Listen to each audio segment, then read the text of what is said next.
बंगले वाली बहू झोपड़ी वाली बहू की मुंह दिखाई। अरे मैं तो बनारसी साड़ी पहन कर जाऊंगी और बढ़िया से बड़ा तोहफा भी खरीदूंगी। हाँ भाई, समिति के सबसे बड़े बंगले वाली बहू की मुंह दिखाई जो है। अरे कजरी जी और भूरी जी कहाँ जा रही हो आज बन ठान कर? अरे बस वो झोपड़ी वाली बहू की मुंह दिखाई होगी ना, उसी के लिए तोहफे लेने के लिए जा रहे हैं। अरे तुम गरीब लोग और तुम्हारी गरीब सोच, हम बड़े बंगले की बहू की मुंह दिखाई में जाएंगे और तुम झोपड़ी वाली बहू की मुंह दिखाई में जरूर कोई सस्ता सा गिफ्ट लेकर ही जाओगी अपनी औकात की तरह। शारदा कजरी जी और भूरी जी का मजाक उड़ाती है और कजरी भूरी जी शर्मिंदा होकर वहां से चली जाती है। लेकिन ये बड़े बंगले वाली बहू और झोपड़ी वाली बहू की मुंह दिखाई का क्या चक्कर था? क्यों मोहिनी जी, शारदा जी, भूरी जी और कजरी जी का मजाक उड़ा रही थी? ये जानने के लिए हमें कुछ दिन पहले जाना होगा। अरे चलो, देर हो जाएगी। शाम के 7 बज रहे हैं और दूल्हा घोड़े पर तैयार हो गया है और हमारे घर की औरतों से तो तैयार ही नहीं हुआ जाता। कृष्णाधाम सोसाइटी में 2 घरों में आज शादी की तैयारियां चल रही हैं और बारात तैयार खड़ी है। अरे रुकिए जरा, ऐसी भी क्या जल्दी है? आखिर अग्रवाल परिवार की बारात है, ऐसे ही थोड़ी ना जाएगी। अग्रवाल परिवार की शान शौकत के साथ जाएगी। हम लोग सेठानी हैं तो सेठानी की तरह दिखने भी तो चाहिए, क्यों शिप्रा? हाँ मम्मी, ये देखो हम तो रेडी हो गए हैं, लेकिन ये बुआ और मौसी तो अभी तक सजने में लगी हैं। अरे जिज्जी, मुझसे मत कहो, ये तुम्हारी ननद है ना, ये 2 घंटे से लगी है मेकअप आर्टिस्ट से सजने में। ये हटे तो हम तैयार हो। अरे भाभी, अपनी बहनिया को समझा लो, हमारा मुंह ना खुलवाए। आधे दिन से खुद खड़ी आईने के आगे, तब कुछ नहीं। मम्मी, ऐसा लगता है भैया की बारात से पहले एक फाइटिंग शो हमें यहीं देखने को मिलेगा, बुआ वर्सेस मौसी। चल पगली, मैं कहा किसी से झगड़ती हूँ, ये तेरी बुआ ही है, हरी मिर्च जैसी। हाँ सही कह रही हो, तभी तो तुम्हें इतने जोरों की लग जाती है मेरी बातें। दिलीप जी बारात के लिए चिल्ला रहे थे और देव की मौसी और बुआ की मुंह जोरी बढ़ती जा रही थी। अरे भाई, आप दोनों भी बहसबाजी और झगड़ा ऐसा करते हैं, आप दोनों अपना निपटा लीजिए, हम जाकर देव की बहू ले आते हैं। चलो शिप्रा। अरे जिज्जी, हम भी चलेंगे, चलो जल्दी। अरे हमें कौन सा यहाँ अचार बनाना है, चलिए भाभी, देर हो रही है। एक तरफ गीता जी के घर में सभी लोग बैंड बाजे के साथ नाचते गाते हुए शान और शौकत से भव्या के घर बारात लेकर पहुंचते, वहीं दूसरी तरफ आज उसी सोसाइटी में प्रभा जी के बेटे मयंक की बारात भी आज ही पास के धर्मशाला में जाने वाली थी और उनकी झोपड़ी के बाहर। अरे भाई प्रभा, जल्दी करो, घोड़ी और ढोल वाले आ गए हैं, कितनी देर और लगेगी? अरे रुकिए जी, बस मैं अपने मयंक की नजर उतार लूं। अरे ढोल वाले भैया, जब तक हमारा मयंक घोड़ी पर नहीं चढ़ता, जोर से बजाओ भंगड़ा पाले। आजा आजा। ओए ढोल वालो, दूल्हा भी आ गया अपना, अब बजाओ, दूल्हा बन गया ओए, अब बन गया साडा बरखुरदार, घोड़ी चढ़ गया ओए, चढ़ गया छड़के मोटर कार। चल बेटा मयंक, घोड़ी पर चढ़ जा। सिंपल घोड़ी पर मयंक बैठता है। 4 ढोल वालों की थाप, रिश्तेदारों की हंसी ठिठोली के साथ बारात निकल पड़ती है। अरे वाह प्रभा जी, घोड़ी तो अच्छी है, लेकिन बस 4 ढोल वाले, ये तो हमारी किसी मोहल्ले की नॉर्मल शादी लग रही है। हाँ, सिंपल बारात है, कोई घोड़ा बग्गी का ढोंग नहीं, लेकिन देखो दूल्हा कितना खुश है घोड़ी पर। आज हमारी सोसाइटी में 2 बहुएं आएंगी ब्याह कर, फिर चलेंगे उनकी मुंह दिखाई में। एक ही सोसाइटी की दोनों बारातें एक साथ रवाना होती है और देव की बारात मैरिज हॉल पहुंचती है, जिसे देखकर भव्या की सहेलियां, अरे भव्या देख देख, तेरी बारात आ गई। हाँ, देख कितनी शानदार बारात आई है तेरी, लेकिन दूल्हा कुछ ज्यादा ही उतावला लग रहा है, देखो जरा कैसे मटक रहा है घोड़ी पर बैठा। अरे मेरी बारात है भाई, मेरा दूल्हा है, मुझे भी तो देखने दो। भव्या की सहेलियां कमरे की खिड़की से उसकी बारात देखकर उसे चिढ़ाती हैं। बारात का स्वागत होता है। बंगले परिवार का मैरिज हॉल चमक दमक से भरा है, लाइट्स, फूलों की सजावट, भव्य स्टेज सजा हुआ है। देव घोड़ी से उतरकर स्टेज पर पहुंचता है। अरे भव्या देख, दूल्हा कितना हैंडसम लग रहा है, चल पंडित जी वरमाला के लिए बुला रहे हैं। भव्या अपनी सहेलियों के साथ स्टेज पर आती है। देव और भव्या एक दूसरे को माला पहनाते हैं, सब तालियां बजाते हैं। वहीं दूसरी तरफ मयंक घोड़ी से उतरकर सादे मंडप में पहुंचता है। अरे मयंक बेटा, घोड़ी से उतर, चल, सेजल इंतजार कर रही है। चलिए दुल्हन को भी बुला लाइए, वरमाला के लिए देर हो रही है। तभी सेजल आती है और दोनों की वरमाला होती है। सब खुशियों से तालियां बजाते हैं, औरतें गीत गाती हैं। वहीं अमीर परिवार में बहुत बड़े ग्राउंड में रॉयल तरीके से देव और भव्या फेरे लेते हैं और गरीब परिवार में छोटी सी धर्मशाला में सादे तरीके से मयंक और सेजल के भी फेरे हो जाते हैं। देखो जी, हमारी बहू कितनी सुंदर लग रही, लक्ष्मी जैसी बिल्कुल। हाँ प्रभा, हमें शुरू से ही एक बेटी चाहिए थी और सेजल के रूप में हमें वो भी मिल गई। हाँ सही कह रहे हैं आप, चलिए विदा की तैयारी करिए। एक तरफ मयंक और सेजल की शादी होती है और उनकी विदाई की तैयारी शुरू हो जाती है, वहीं दूसरी तरफ देव और भव्या के फेरे हो रहे होते हैं। देखा आपने कितनी रॉयल शादी हो रही है हमारे देव की, लोग तारीफें करते नहीं थक रहे। हाँ भाई, देखो बैंड बाजे से लेकर खाना पीना और बहू के जेवर सब देखने दिखाने लायक है। हे भगवान, बस अब जल्दी से मेरी बहू विदा होकर घर आ जाए। देव और भव्या के फेरों के बाद विदाई का समय भी आ जाता है। एक तरफ भव्या रोते हुए मायके वालों से मिलती है और BMW में बैठकर विदा होती है, जो गीता जी के घर के बाहर रुकती है। अरे जी, घर की डेकोरेशन, गृह प्रवेश की तैयारी और बहू के स्वागत की सब तैयारी हो गई ना? हाँ भाभी, बस मुंह चलाने से हो जाता ना सब कुछ। ये लो भाभी, मंगल कलश और आरती की थाली। हाँ मम्मी, और ये जो आलते का थाल है सब तैयार है। गीता जी का घर फूलों की मालाएं, रंगोली, दिए से सजा है। गीता जी हाथ में थाली लिए खड़ी हैं जिसमें आरती का दिया, फूल और मिठाई है। शिप्रा आलता का थाल और कलश तैयार रखे हुए है। भव्या गाड़ी से उतरती है। आओ बेटा देव, आ जा बहू भव्या, आज से ये बंगला तुम दोनों का है।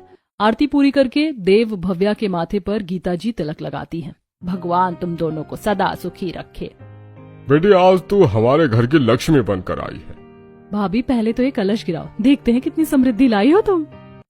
भव्या शर्माते हुए दाहिने पैर से कलश को धीरे से गिराती है। चावल चारों तरफ बिखर जाता है। फिर शिप्रा आलता का थाल आगे करती है। भव्या पैर डालती है और लाल निशान छोड़ते हुए घर में कदम रखती है। आजा बेटा भव्या, ये घर अब तेरा है, तू इस घर की लक्ष्मी बनकर आई है। तेरे ये लाल निशान घर में हमेशा खुशहाली लाएं। बेटी अब आराम कर लो, काफी रात हो गई है, कल मुंह दिखाई है। हाँ बेटा जाओ, अब कल तुम्हारी मुंह दिखाई और संगीत होगा। सब मिलकर भव्या को अंदर ले जाते हैं। घर में खुशी की लहर दौड़ती है। वहीं गरीब झोपड़ी वाली बहू की टैक्सी झोपड़ी के बाहर रुकती है और बाहर छोटा सा आंगन फूलों से सजा हुआ था। प्रभा जी हाथ में दिया, फूल और थोड़ा सा चावल एक थाली में लेकर खड़े थे। सेजल गाड़ी से उतरती है। आजा बेटी सेजल, हमारी झोपड़ी में तेरा स्वागत है।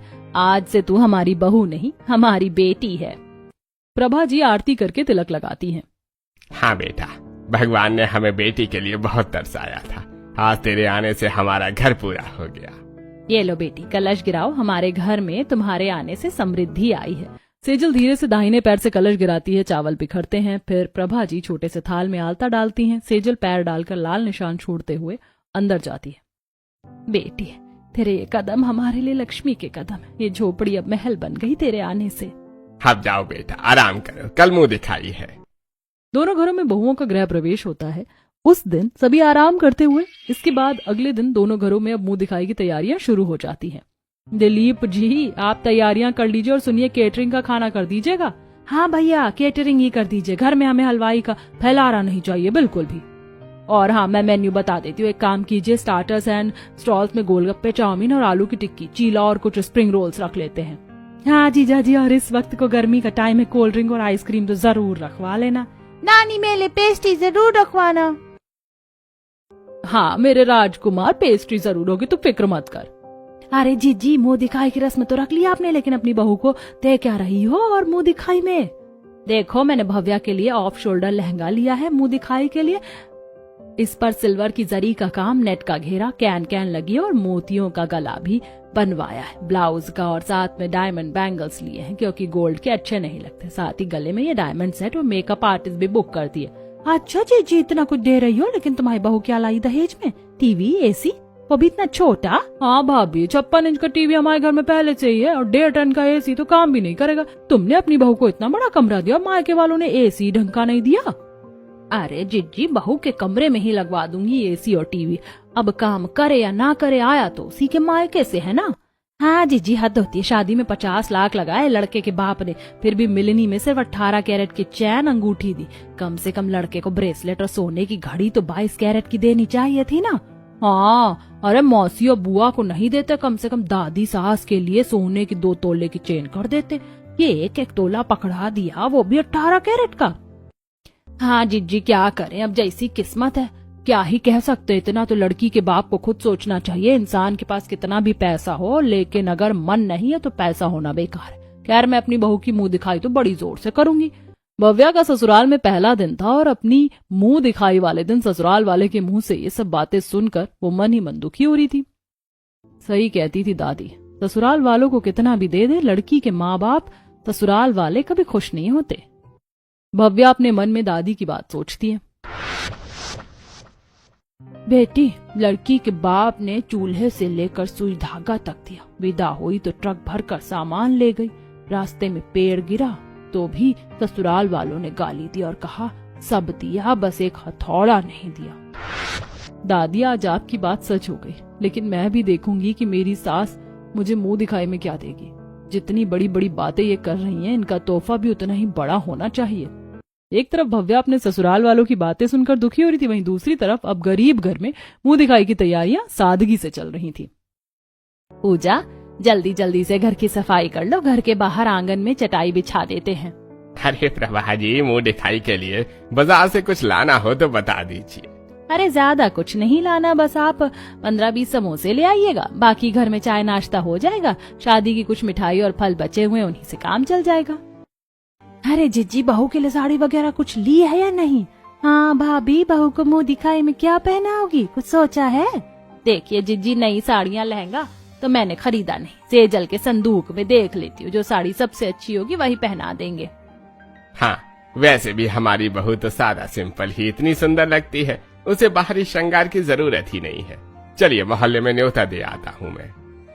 दोनों तरफ मुंह दिखाई की तैयारियां शुरू हो जाती हैं। बंगले घर में जोरों शोरों से तैयारी होती है, वहीं गरीब घर में सादा लेकिन प्यार भरा माहौल होता है। तभी भव्या की नंद शिप्रा उसके कमरे में जाती है। भाभी, आपकी मुंह दिखाई के लिए मम्मी ने डिजाइनर आउटफिट तैयार करवाया है और आपकी मेकअप आर्टिस्ट भी आ गई है। हाँ बेटा, मैंने तो शहर की सबसे बेस्ट मेकअप आर्टिस्ट को बुलाया तुम्हारे लिए।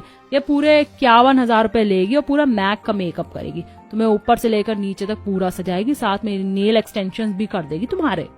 हाँ भाभी, और ये तुम्हारी हेयर स्टाइल भी क्रिएटिव बनाएगी। हेयर स्टाइल के लिए मम्मी ने स्पेशली डायमंड्स मंगवाए हैं, ये इस ड्रेस के साथ तुम्हारी हेयर स्टाइल में सुटेबल होंगे। हाँ बहुरिया, और ये डायमंड की ज्वेलरी पहनना इस लहंगे के साथ बिल्कुल सही जाएगी। गीता जी अपनी बहू की मुंह दिखाई के लिए हुई तैयारी को बढ़ चढ़कर भव्या के सामने दिखा रही थी कि तभी मेरे मम्मी पापा ने मुझे ऐसे संस्कार दिए कि मुझे जवाब देना नहीं आता, वरना मैं सब समझती हूँ कि ये लोग क्या साबित करने की कोशिश कर रहे हैं। भव्या अपने मन में सोच कर रह जाती है। उसके बाद मेकअप आर्टिस्ट उसे तैयार करना शुरू करती है। वहीं दूसरी तरफ झोपड़ी में सेजल की मुंह दिखाई की तैयारी भी हो रही है। सेजल बेटा, आज तेरी मुंह दिखाई है, लोग आते ही होंगे। जा तेरे संदूक के अंदर ना बेटा जो सबसे सुंदर साड़ी है, तू वही साड़ी पहन ले। जी मम्मी जी, जैसा आप कहें। और हाँ सेजल बेटा, अगर किसी भी चीज की जरूरत हो तो हमें बुला लेना, साड़ी पहनने या तैयार होने में कोई भी परेशानी हो तो हिचकिचाना मत। हाँ सेजल बेटा, अभी फिलहाल तो इस घर में तुम्हारे पास 3 सास है, किसी भी चीज की कैसी भी दिक्कत नहीं होने देंगे हम तुमको। तो प्रभा जी, हो गई सारी तैयारी मुंह दिखाई की? हाँ जी, बस पड़ोसन को न्योता दिया है, बाकी हम घर के लोग होंगे, ढोलक बजाकर खुद ही हम गीत गवा लेंगे। अरे खाने पीने का इंतजाम कैसे होगा? क्या क्या लाना है बाजार से बता दो।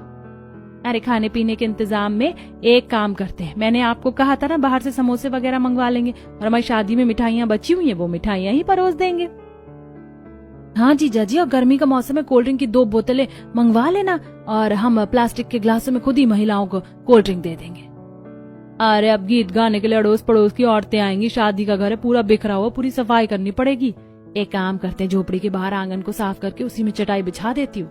साधारण तरीके से झोपड़ी वाली बहू की मुंह दिखाई की तैयारी होती है। आंगन में चटाई बिछाकर उस पर ढोलक रखी जाती है और फिर पड़ोस के मोहल्ले वाले को न्योता दिया जाता है।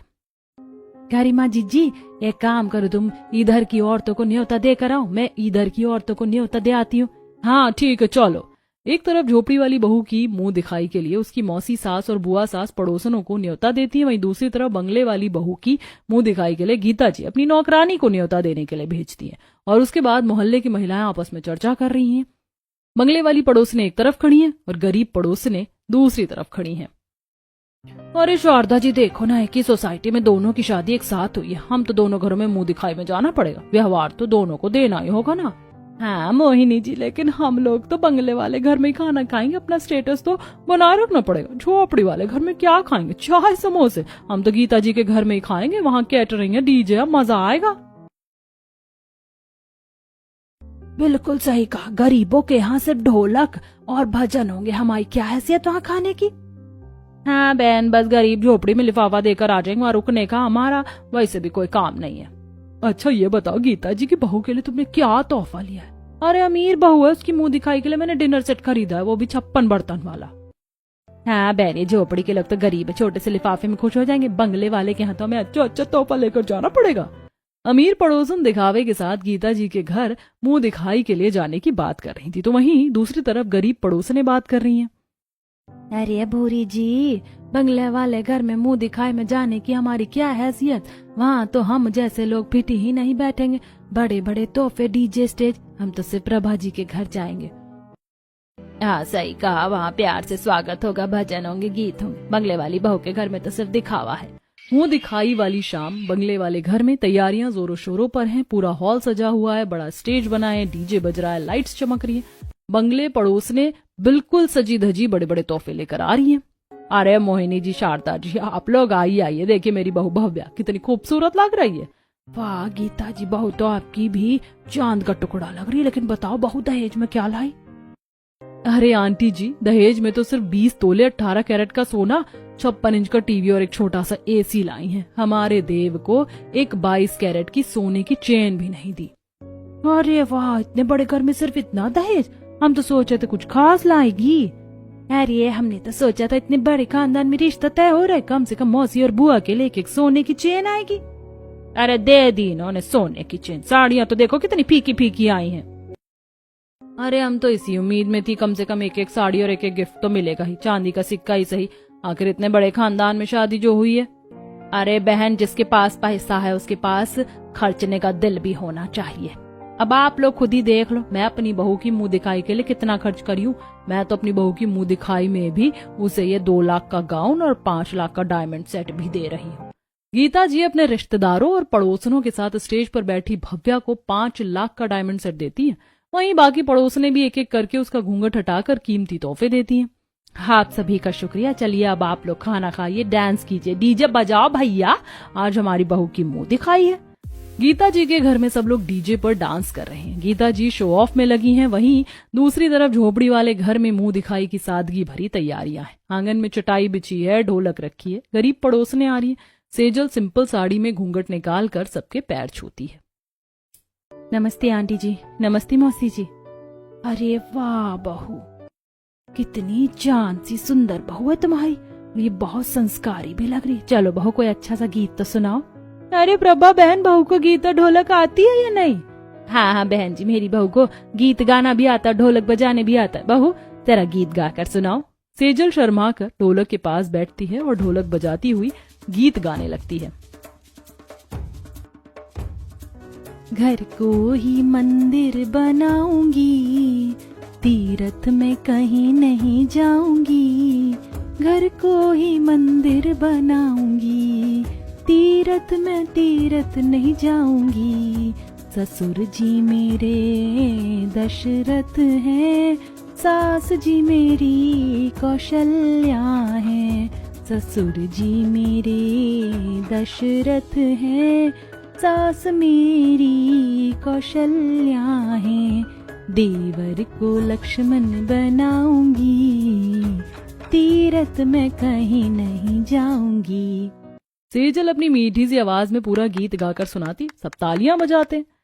अरे प्रभा जी, बहुत बहुत सुंदर संस्कारी है, लेकिन दहेज में क्या लाई? कम से कम कूलर तो ला देती, गर्मी में झोपड़ी में कितनी गर्मी होती है। देखो कजरी जी, जो टेबल फैन तुम हवा खा रही हो ना, वो मेरी बहू के मायके से ही आया है। मेरे बेटे को उन्होंने सिर्फ अपनी बेटी नहीं, कलेजे का टुकड़ा दिया है। यही मेरे लिए सबसे बड़ा दहेज है, और कुछ चाहिए भी नहीं। गरीब पड़ोस ने प्रभा जी की बात सुनकर भावुक हो जाती है। सेजल अपनी सास को गले लगा लेती है। अरे जिज्जी, तुम अपनी बहू को मुंह दिखाई में क्या देने वाली हो? मैं अपनी बहू को तोहफा दूंगी, पर मेरे पास तो देने के लिए कुछ है ही नहीं। अरे भाभी, याद है वो पायल जो इसके मामा के घर से आई थी तुम्हारे लिए? वही पायल दे दो मुंह दिखाई में, आखिर तुम्हारी इकलौती बहू है।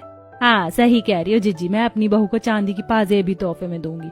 एक तरफ प्रभा जी अपनी बहू के लिए बक्से में से निकालकर चांदी की पायल मुंह दिखाई में देती, वहीं बाकी सभी औरतें भी कुछ शगुन के लिफाफे और कुछ साधारण तोहफे झोपड़ी वाली बहू की मुंह दिखाई में देते हैं। उसी समय बंगले घर में, कुछ भी कहो शारदा बहन, गीता जी के घर की दावत का कोई जवाब नहीं। हाँ, ये गोलगप्पे और चीले खाकर देखो मजा आ गया। अरे जल्दी जल्दी खा पी लो, फिर उसके बाद डांस करने चलेंगे। लगता है आज तो गीता जी की नई बहू भी स्टेज पर डांस करेगी। हाँ हाँ, जल्दी से चाट पकौड़ी का मजा ले लेते, उसके बाद आराम से बैठकर डांस देखेंगे। हाँ बहन, मैंने सुना है कि गीता जी अपनी बहू को डायमंड का सेट दिया है मुंह दिखाई में। हाँ, सभी ने एक से बढ़कर एक तोहफे दिए हैं। देखो कैसे भर गया है स्टेज। अब देखो हम लोगों की विदाई में क्या मिलता है, बहू के घर से हमारे लिए क्या आया है। अरे तुम अपने झूठे ख्वाबों में ही उड़ती रहो। सुना नहीं देव की बुआ और मौसी क्या कह रही थी। सभी रिश्तेदार और पड़ोसी जल्दी जल्दी से चाट पकौड़ी का मजा लेते हैं। उसके बाद स्टेज पर डांस का प्रोग्राम शुरू होता है। सभी लोग डांस करते हैं। प्रोग्राम खत्म होने के बाद सभी पड़ोसन को एक एक साड़ी दी जाती है, जिसे देखकर ऐसे इतनी हल्की साड़ी आई है बहू के मायके से कम हम सोच रहे थे कि बंगले घर में शादी हुई है, अच्छे अच्छे तोहफे और भारी भारी साड़ी आनी चाहिए थी। अरे कम से कम थोड़ा सिंगार का सामान ही आ जाता। अरे बहन जी, हम लोगों के लिए ही इतना कुछ नहीं किया तो आप लोग तो पड़ोसन हो। झोपड़ी वाली बहू और बंगले वाली बहू दोनों की मुंह दिखाई का फंक्शन खत्म हो जाता है। एक तरफ झोपड़ी वाली बहू को अपने ससुराल में मान सम्मान मिलता है, तो वहीं दूसरी तरफ बंगले वाली बहू को दहेज के ताने मिलते हैं। कुछ दिन गुजरते हैं और थोड़े दिन बाद बंगले वाले घर। मम्मी, मैं सोच रहा हूँ हमारी शादी को 1 हफ्ता गुजर चुका है, तो जरा मैं भव्या को बाहर घुमा लाऊं। हाँ बेटा, जरूर, तुम दोनों चले जाओ। गीता जी की परमिशन मिलने के बाद भव्या तैयार होकर हॉल में आती है। उसे देखकर, बहू ये हमने चढ़ाया था ना तुम्हारे ऊपर। देखो तुम्हारे मायके के सूट तो बहुत हल्के हल्के हैं और हमारा चढ़ाया हुआ सूट देखो देखो कितना जचता है तुम्हारे ऊपर। जी मम्मी जी, सही कहा आपने। ठीक है मम्मी, अब हम चलते हैं। एक तरफ भव्या और देव भी घूमने जाते हैं, वहीं दूसरी तरफ झोपड़ी वाली बहू सेजल और मयंक भी उस दिन पिक्चर देखने जा रहे होते हैं।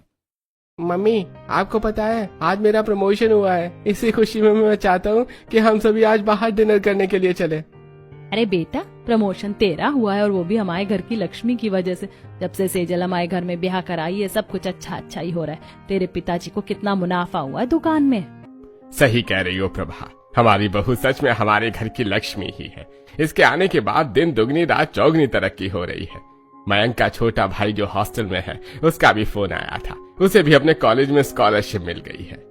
भगवान तुम दोनों की जोड़ी को हमेशा खुश रखे। सेजल बेटा, तुम्हारे मायके वालों ने हमें तुम्हें देकर हमारी किस्मत ही बदल दी। जाओ तुम दोनों घूम कर आओ। एक तरफ भव्या और देव अपनी कार में घूमने जाते हैं, वहीं दूसरी तरफ मयंक और सेजल अपने पुराने स्कूटर पर ही घूम कर आते हैं। दिन गुजरते हैं और सेजल को अपने मायके में प्यार और सम्मान मिलता है।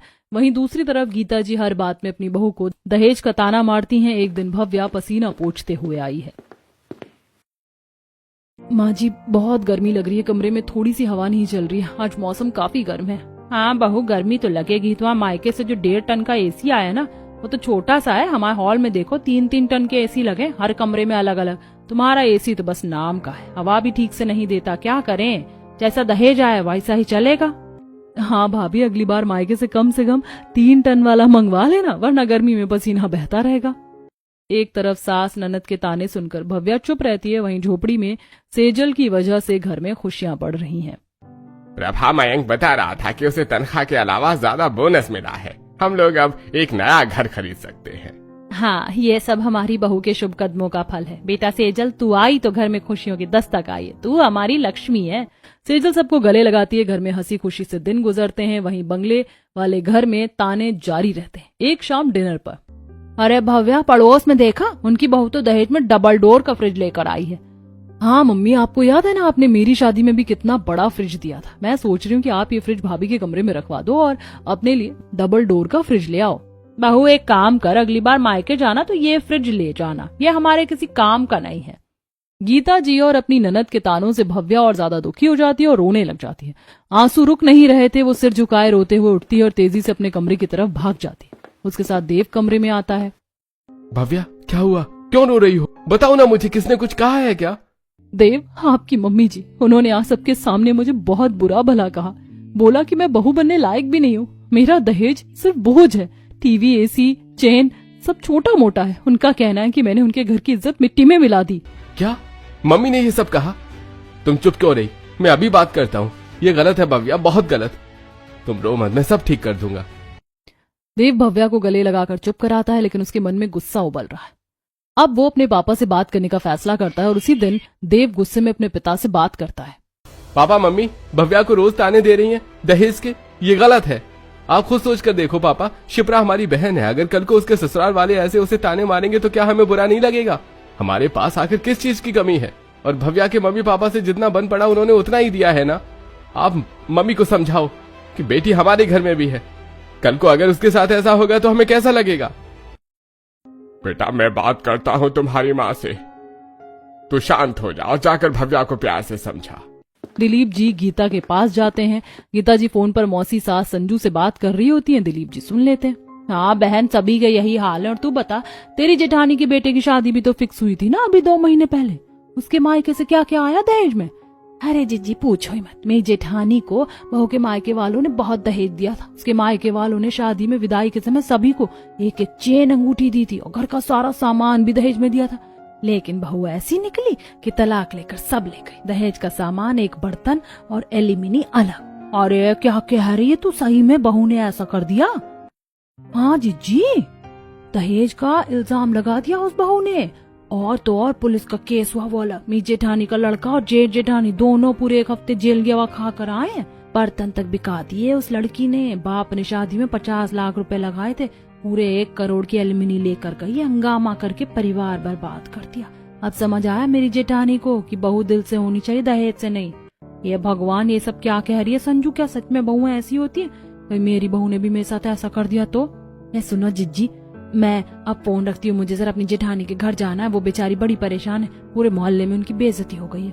हाँ ठीक है, फोन रख दे अब। ये भगवान, मैंने ये क्या कर दिया? मेरी लक्ष्मी जैसी बहू तो कभी भी मुझसे जुबान तक नहीं चलाती, मुझे पलट कर जवाब नहीं देती। और मैंने लोगों के बहकावे में आकर उसके साथ कितना गलत किया, हमेशा उसे ताने दिए।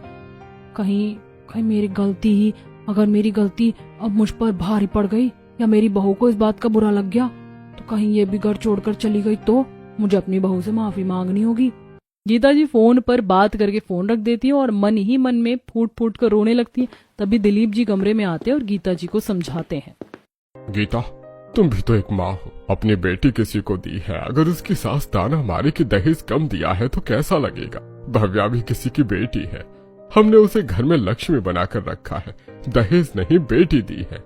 जी आप सही कह रहे, मैंने बहुत गलत किया। गीता जी अपनी बहू भव्या के कमरे की तरफ जाती हैं। दरवाजा खटखटाती हैं। भव्या बेटा, क्या मैं अंदर आ जाऊं? जी मम्मी जी, आपको पूछने की क्या जरूरत है, आइए अंदर आइए। भव्या बहू, मुझे माफ कर दे। मैंने तेरे साथ इतना गलत किया और मैं अपनी गलती पर शर्मिंदा हूँ। आज के बाद कभी भी मैं ना तो तुझे और ना ही तेरे मायके वालों को कुछ भी गलत बोलूंगी और ना ही कभी तुझे दहेज का ताना दूंगी। तू ही हमारा सबसे बड़ा दहेज है और तू ही हमारे घर की लक्ष्मी है। माँ जी, आप ऐसे हाथ मत जोड़िए और रोइए भी मत। मैं तो कब से इसी उम्मीद में थी कि कब मेरी सास मुझे अपनाएंगी और मुझे अपनी बहू नहीं बेटी समझेंगी। आज मुझे सास में ही माँ मिल गई मेरे ससुराल में। हाँ बेटा, आज के बाद तुझे माँ का प्यार ही मिलेगा।